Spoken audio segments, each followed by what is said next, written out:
You deserve someone better. He's the most disgusting line I have ever heard. আমার অন্য কাউকে কেনই বা লাগবে? অন্য কাউকে তো আমি চাইনি। অন্য কারোর জন্য একটা মেঘলা বিকেলে মন খারাপ পুষিনি। অন্য কারোর জন্য তো আমার চোখ ভর্তি জলে নির্লিপ্ত সমর্পণ ছিল না। কিংবা অন্য কাউকে সামান্য মুহূর্তের জন্য কাছে রেখে দিতে গিয়ে নিজেকেই নিজের থেকে দূরে করে দিতে হয়নি। মানুষ অভ্যেসের কাছেই বারবার মাথা নত করে, অভ্যেস বদলে ফেলতে ভয় পায়। ছিমছাম সাদামাটা এই জীবনে মানুষ বরাবর কারো প্রতি তার রোজকার অভ্যেসটাকে ভুলতে, অধিকারটা ছেড়ে আসতে কিংবা কাছের কাউকে বদলে যেতে দেখে সব থেকে বেশি কষ্ট পেয়েছে এবং পাবেও।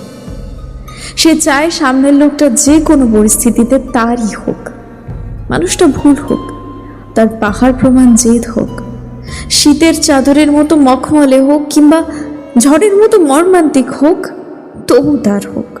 আদানা বা শিখিভাগও যেন তাতে অন্য কারো অধিকার না থাকে। বিছানার একটা নির্দিষ্ট জায়গাও আমাদের অভ্যেস হয়ে দাঁড়ায়। বাড়তি টেনশনে না চাইতেও সিগারেট ঠিক ঠোঁটে উঠে আসে। যে কোনো অনুষ্ঠানে আলনার তাক থেকে পছন্দের শাড়িটাই নামিয়ে আনতে হয়। অফিস ফিরতি পথে ফুচকা কিংবা কচুরির দোকানে একবার ঠু মারতেই হয়। এগুলোই আমাদের অভ্যেস। আর এই সমস্ত অভ্যেসের মধ্যে একটা গোটা মানুষকে অভ্যেস করে নেওয়া সবচাইতে মর্মান্তিক। ছোঁয়াচে রোগের মতো, সহজে যায় না, যেতে পারেন। তাই আর কাউকে কখনো বলবেন না ইউ ডিজার্ভ সামওয়ান বেটার। কারণ আপনাকে ভালোবেসেই আপনার দেওয়া নিদারুণ দুঃখ, চোখের কোন উপচে পড়া জল, কোনো শব্দ ছাড়াই কেউ সযত্নে বুকে জমিয়ে রাখতে পারে।